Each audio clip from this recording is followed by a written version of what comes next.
はい、今回はですね、ネクターテクノロジー社からリリースされているミディキーボード、パノラマ T シリーズの解説を行っていきます。T シリーズは、鍵盤数が異なる T4、49件、T6、61件の2種類が用意されており、鍵盤数以外に機能差は設けられていません。ベロシティ、アフタータッチに対応したキーボードとパッド、ミディコントローラーとして活躍するフェーダー、エンコーダーの搭載、DAW ソフトを T シリーズからコントロールできる DAW インテグレーションへの対応、ソフト音源を自由にルーティング、コントロールできるネクタリンとの連携、電源が不要な USB バスパワー仕様など、DAW で音楽制作を行うことに特化した機能が数多く搭載されています。ここでは、これら機能の中でも目玉となっています DAW インテグレーションを中心に製品の魅力をお伝えしていきます。DAW インテグレーションは主要 DAW のコントロールに特化した機能になっており、これらを T シリーズから快適に操作することができます。製品の購入後、ネクター社のサイトへアクセスして、アカウントの作成、T シリーズの登録を行います。製品を登録すると、DAW インテグレーションのインストールファイルが表示されます。使用する DAW に合わせて、ダウンロード、インストールを行います。これと合わせて、T シリーズ本体のファームウェアをアップデートする必要があります。ダウンロードしたフォルダに、ファームウェアというフォルダも収録されていますので、こちらを使用します。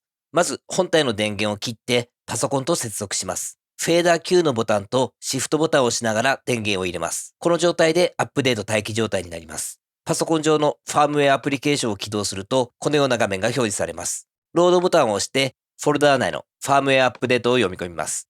その後にプログラムボタンを押します。このような画面が表示されれば設定完了です。一度電源を落として起動します。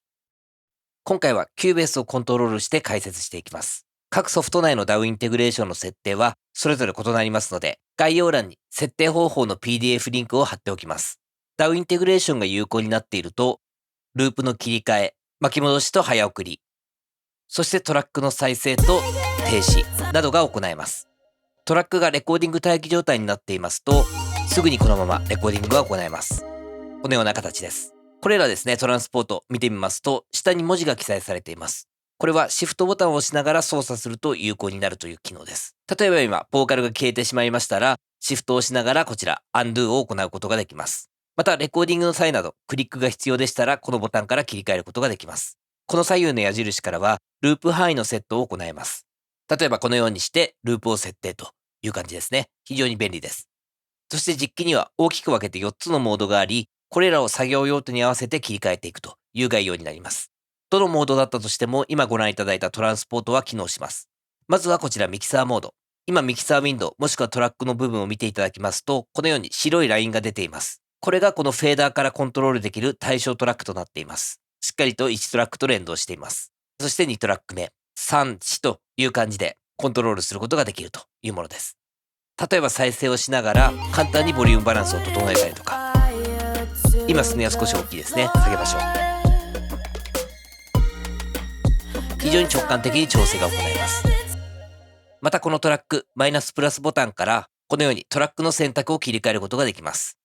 この際、シフトボタンを押しながらマイナスプラスで一気に8トラックごとコントロールする対象を変更可能になります。そしてもう一つ、今一番上、マスタートラックになっています。このマスタートラックのボリュームを変更できまして、フェーダー Q ですね。この下のボタンを押しながらフェーダーを動かすと、マスタートラックのボリュームを変更することができます。各フェーダー下のボタンですね。ここから対象トラックのミュートを切り替えることができます。例えば再生しながら、ボーカルをミュートする、キックをミュートするなどですね。簡単に切り替えていくことができます。またですね、こちら、フェーダー Q の下のボタンを押しながら、各フェーダーのボタンを押すことで、このように対象トラックのソロを切り替えることもできます。同時に複数のトラックをソロにすることもできます。もう一度ボタンを押すとソロ解除になります。このあたりも制作で対応するかと思います。また T シリーズにはこの部分、8つのエンコーダーが備わっています。設定によって役割を変えることができます。今こちらパンのモードになっています。エンコーダーは1から8までの対象トラックのパンをコントロールします。ソロにした方がわかりやすいですね。そしてこのパン、今ですね、1トラックなのでこちら、ボーカルですね。このようにボーカルの定位が変化します。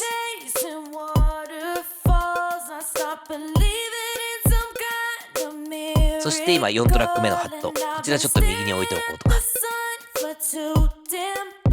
のような形で素早くコントロールができます。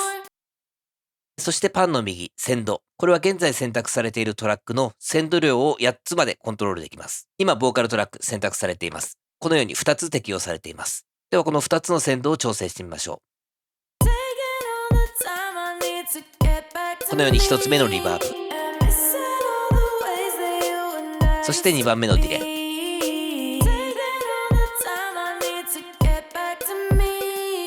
このあたりもミキシング時に非常に役立つかと思います。そして次が Q コントロール。これは選択しているトラックの Q コントロールを調整できます。例えばこのシンセトラック。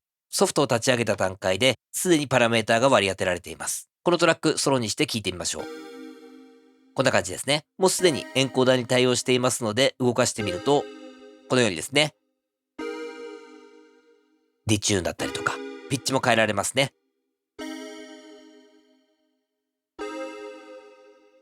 そしてグライド。非常に素早くコントロールができます。また、オーディオトラックやシンセによってはですね、何も割り当てられていない場合があります。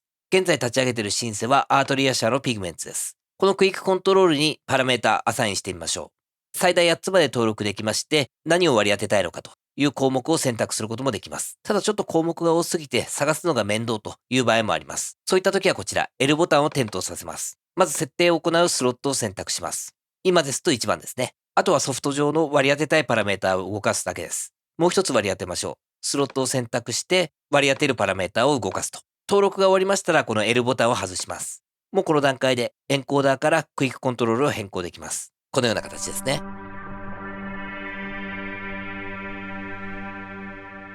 こういったコントロールの動きをですね、記録したいという場合もあります。そういった時に活躍するのが次のボタン、ライトですね。これも非常に簡単で、選択しているトラックのオートメーション、オンオフを切り替えます。あとは再生しながら自由な動きを加えていくという感じです。このように即座に記録されます。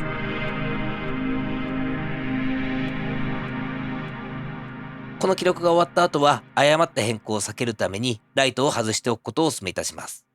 はい、このような形で、ダウインテグレーションを使用することで、快適な制作環境が実現することを感じていただけたかと思います。やはり手元で DAW をコントロールできるといったところは、制作時も非常に大きな強みになるかと思います。次回、第2回目の解説は、T シリーズに付属するネクタリンの解説を行っていきます。T シリーズを最大限に活かす音源のコントロールは必見ですので、ぜひお楽しみにしていてください。今回も最後までご視聴いただき、ありがとうございました。